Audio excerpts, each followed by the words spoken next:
Nabalot ng lungkot ang mundo ng Encantadia sa pagkamatay ni Tera Bianca Umali sa episode ng Encantadia Chronicles Sangre kagabi. Handa akong mamatay ng paulit-ulit para pangalagaan ang aking brilyante. Bolivia, Encantadia! Winakasan na ni Batalang Gargat Com Rodriguez ang buhay ni Tera matapos mabigong makuha mula sa kanya ang brilyante ng lupa. Nabatid na rin ng iba pang sangre at kambaldiwa ang pagkamatay ni Tera. Abangan mamaya sa GMA Prime ang mga susunod na mangyayari.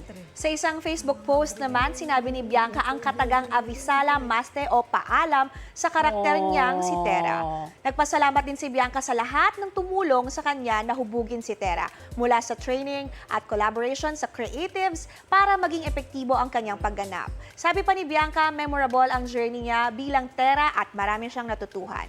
Shoutout niya sa Encantadix, Avisala Eshma. Gusto mo bang mauna sa mga balita? Mag-subscribe na sa GMA Integrated News sa YouTube at tumutok sa unang balita.